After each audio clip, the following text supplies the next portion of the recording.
Welcome everybody to another episode of Fantasy News. I am your disheveled goblin host, Daniel Greene, and I think I've finally figured out my lighting. And today we have probably the most continual, heavy-hitting series of stories Fantasy News has seen in a long time, so let's just go ahead and jump right on into it. Starting off, we have the rather huge news that the Rhythm of War cover has been revealed. It looks like this, and I'm gonna be honest, when I first saw it, I was kind of just like, about it. It didn't hit me as like this big, epic, important, awesome cover. And then I kind of saw it with the other Stormlight covers. The more sci-fi-esque elements to it started to jump out at me a bit more, and I really started to love it. So this is the Rhythm of War cover. I enjoy it. I think it is definitely fitting in with the US editions of the series so far, and it's Shallan's first cover as a character.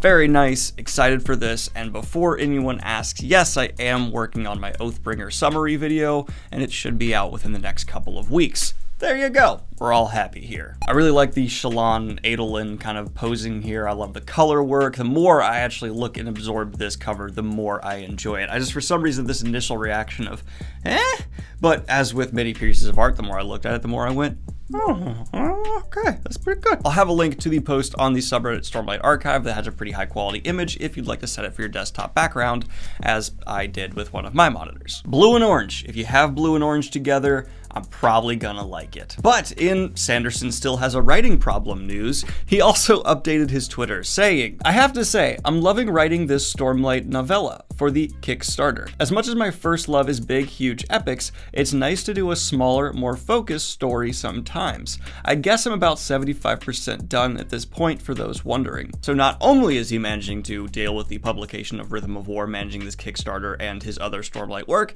he's also nearly done writing the novella he promised for the Kickstarter. How?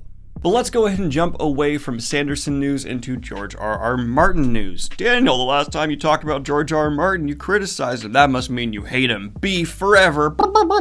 No. Anyway, he posted his latest blog post on his Not a blog, and my takeaway from this is I hope he's alright. He just seems to be in severe isolation still, only around assistants and writing nonstop. Right, that's great, but take care of yourself. Treat yourself too. But it's an interesting blog post. I recommend you check it out. The link's down below, as well as every other story I talk about. Of course, George, I love your work. I hope you're doing okay.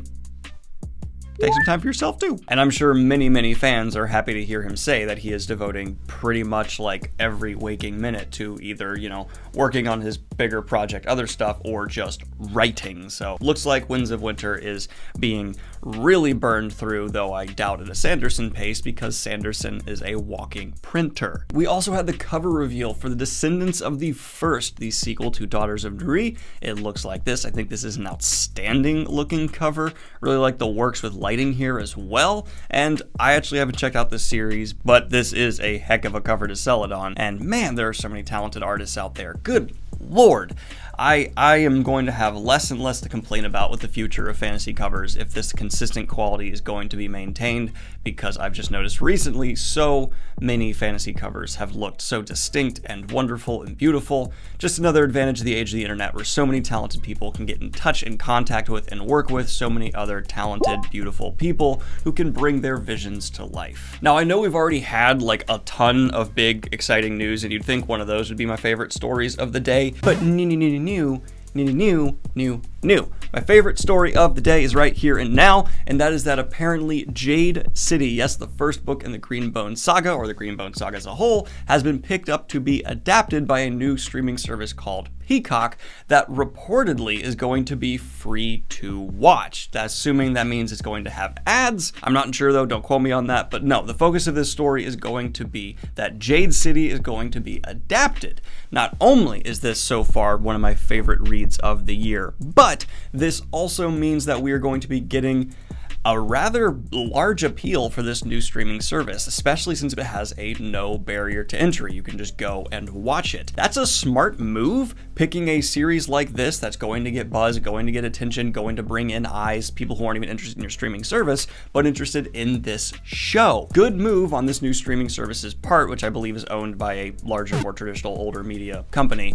But yeah, the actual focus here though is that JadeCity by Fonda Lee going to be adapted. Crazy excited for that. It's definitely still, I think, probably my highest recommended book I've said to people in the real world. That was a weird way of phrasing it, but when people have been telling me, like, what should I read right now, especially if they've just done a bunch of more traditional leaning fantasy like Stormlight or Wheel of Time or, a Game of Thrones, I've been trying to throw JadeCity at them because I think it's a really nice curveball for what a lot of people expect fantasy to be, and it's one of those books that can, like, open your eyes to the true potential of the genre. And an adaptation of that, hell yeah. I will just be keeping my ear to the ground to make sure this gets a proper budget, a proper, a love and attention, and I would assume so, because if the streaming service is trying to kick off with a bang, they're gonna be smart to heavily invest in a couple projects like this. And maybe this will be controversial to say, I don't think JadeCity will need nearly as big a budget as a show like Game of Thrones or even the upcoming Avatar show, because it is more in a modern-esque society, and there's just not the grand sweeping epic fantasy stuff going on. It's more of a crime syndicate tale, though it still does need a hefty big budget. I'm not saying it doesn't need a big one, just not on the budgets we're seeing for like the Lord of the Rings show scale to do it right. But all right, while we're talking about adaptations, I want to go ahead and address the update to the fact that the Avatar: The Last Airbender original creators have left the project of the show now being adapted over at Netflix, and this has spawned quite the interesting conversation. In my initial video, I was very negative, and I still kind of feel that way. It's not a good sign. These people who are experienced with this story walking away in such a dramatic fashion, kind of saying like we're washing our hands of whatever this turns out to be, ain't necessarily a good look. That being said, a lot of people did push back in my video and say, hey, look, there are a lot of writers who help contributing to that show being great. These creators are not solely responsible, and there is potential still for the new Avatar live action show to be done. And I tried to take time in that original video to give people, an olive branch if you're still on that side of things. And I do believe that is the case. There is still potential for it to be good. I'm just a little bit less optimistic. Since then, though, rumors have emerged of why they exactly left. Now, I want to add the biggest asterisk ever that this is a rumor, but I do feel the need to address it because it's spreading like wildfire, and a lot of people are presenting this as not rumors, and I want to reiterate and clarify these are rumors as why they left.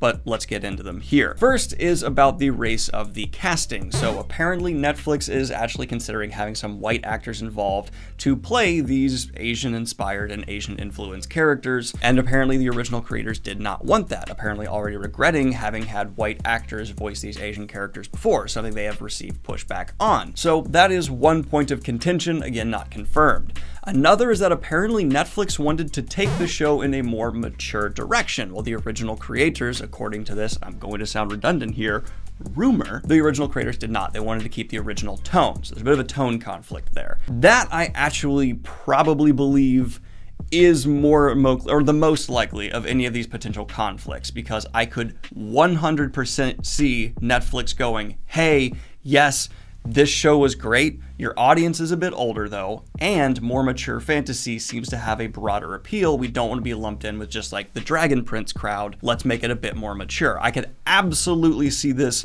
being a point of contention. Another one was the budget. Again, another probably highly likely contributing factor, though I doubt that would entirely make them leave. Budget issue, I would think maybe they'd even want to be more involved, because if I was them, I would want to be there to make sure the budget is used as wisely as possible. All of this, though, I do want to confirm is still a rumor, but I just want to address it because it is a rather important one. Let me know what you think, though, in the comments down below. Do you think this is most likely true, or do you think it could have been other issues entirely? I mean, heck, they could have just hated the team they were working with.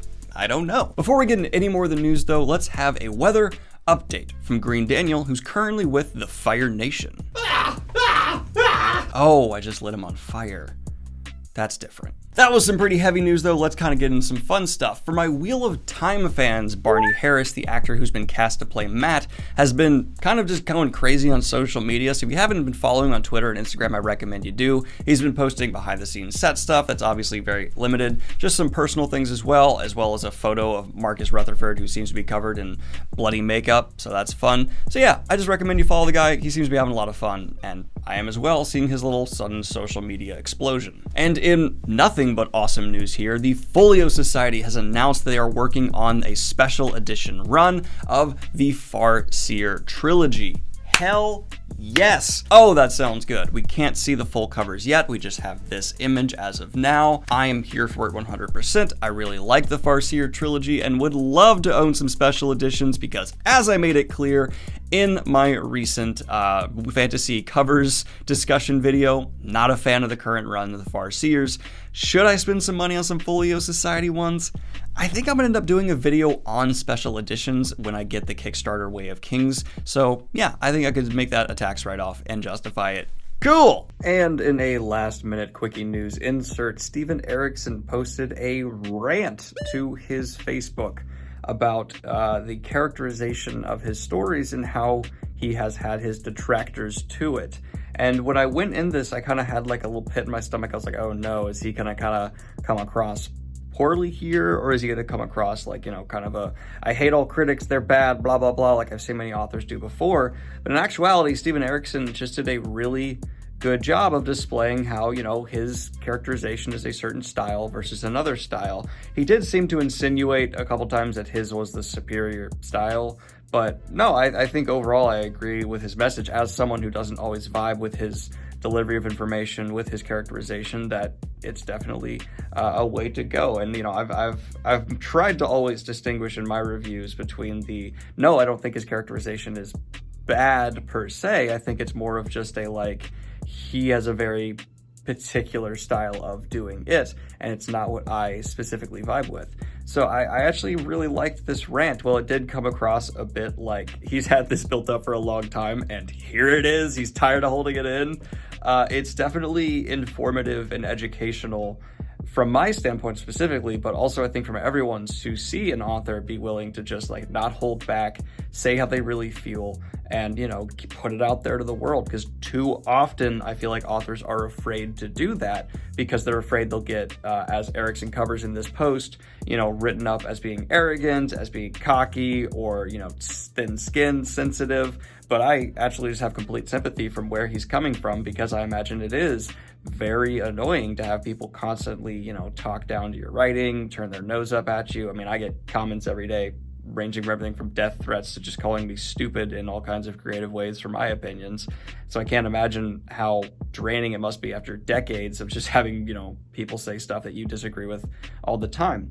So I don't agree with every point he's made here, but I do actually really enjoy seeing this from Erikson, and I think it is informative and very educational for all standpoints. Really recommend you check it out if you're interested to more of the meta conversation around sci-fi fantasy and review and author's standpoint. It was really an interesting read. And in not my favorite story of the day, but probably the one that makes me the most happy, the most cheesin', the most a unofficial D&D studio Ghibli book is coming out. I want to reiterate, it is unofficial, which means you're not buying it through the official D&D people. This is actually just a PDF you purchase online through a third party, but it is filled with adventures that line up with the Studio Ghibli universe. Things inspired from everything from Ponyo to House Moving Castle and Princess Mononoke. It looks like a lot of fun, and according to some comments that are on the website where you can purchase it, they are working on actually having a physical copy you could buy as well. This is seeming to receive quite a bit of interest, so I could see it kind of actually getting to the point where they're selling physical copies. They also have to be careful to work around this and not say, oh, this is D&D, because obviously that's issue, and I'm sure they also can't say this is Studio Ghibli, because that would be issues as well. I don't know exactly where this falls into, but they are pulling these two things together, so that if you're a Ghibli fan who likes playing some tabletop RPG, you can go ahead and purchase this PDF to have this campaign with your friends in the comments down below. I believe for just under $20 right now, though it apparently was originally listed for around 15, and the price has gone up since because they, have that cheaper launch start price. But very cool. I'm going to be bringing this up to some people I know who like D&D and getting their thoughts and opinions on it, because Studio Ghibli inspired D&D campaign, that sounds fantastic. Princess Mononoke theme campaign. I want to do that. I want to do that big time. Now, transitioning into the broader, wider fantasy news segment, I want to talk about this new Enola Holmes show that's been announced with Henry Cavill and Millie Bobby Brown. Notice how I just said Enola Holmes when it's Enola Holmes? I'm going to do that for the rest of the story. I love Sherlock Holmes. It's one of my favorite book series ever. I put it in my top 10. I have editions up there and down there. I'm a big Sherlock Holmes fan. This one... I don't know why. I just saw the trailer and my reaction was, I think Holmes should be a bit slower paced, at least the way this trailer presented it. It seems to be a more, modern humor, modern pace than I prefer my Holmes to be. I like that BBC approach where it's a more of a slow burn, but that's up to the individual, and many trailers do misrepresent the actual pacing and things of the show frequently. Like, that's not something to safely judge it off of, so I'm not promoting that. I also, they've done stuff with Sherlock Holmes having siblings before. Hell, even the BBC show did that before it was done, and I'm not just loving it. I don't know, it's just not an aspect of Holmes' story I've ever really enjoyed, where they kind of make he has siblings that are even more super than him that kind of take the spotlight. It's just something that it does work with the original books, but the books didn't focus on that in the way these often do. I don't know. And I'll be curious, because I like Henry Cavill, I like Millie Bobby Brown, I'll give it a go. I'm a bit snobby with my Sherlock Holmes, though, so that's my thoughts on that. Let me know what you think. Are you a Sherlock Holmes fan? Have you read the original books, or just watched some of the shows and really like them? I'm not a gatekeeper. You're a true fan either way. It's fine with me. And we have the first reviews for Lovecraft Country coming in, the Jordan Peele directed adaptation of some Lovecraft work, and very positive seems to be the initial response. As of recording this, as 100% on Rotten Tomatoes, though I don't always trust that. Rotten Tomatoes sketches me out. I just don't always trust the early reviews there, but it also has very high reviews on IMDb. But I'm going to be checking this one out and probably watching the full season. Look forward to a review here on the channel. I'm excited for this. I really like Jordan Peele's work. And now, in the silliest, weirdest news of the day. It's not going to sound that way on the surface level, but once you know the full context and history behind this certain combination before, you'll get it. Lego Star Wars is having a Christmas special, and if you drop the word Lego from that, a lot of the older Star Wars fans in the crowd will clinch hard, because if you're not aware, Star Wars did a holiday special before, and it was... Whip, stir, whip, whip, whip, stir. Come on, faster all together now, cooking can be fun. Stir, whip, whip, whip, stir. Stir, whip, whip, stir. Not well received, with George Lucas himself saying at one point that if he could, he would track down every copy in existence and destroy it. It's kind of an awful, awful mess of a variety show. And so the fact that Disney is willing to put Star Wars holiday or Christmas special together in any sense now again, it's just kind of funny to me. But they're throwing in Lego, so I think that kind of distracts enough. It's just gonna be a Lego Star Wars holiday special. It was just announced on the Star Wars website.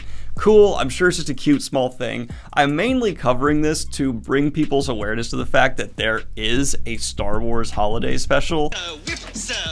It is a bizarre nightmare, crazy, trippy experience. Get a couple friends over, get some booze in ya, and turn it on, and see how long until you just decide to turn it off. Because you will just decide to turn it off. Anyway, that was your fantasy news of the day. Like and subscribe if you have not already. Hit the Patreon if you want to support what I do here. Check out my new podcast with my friend Bobby, A Fictional Conversation. The links down below. We're available on Spotify and Apple Podcasts.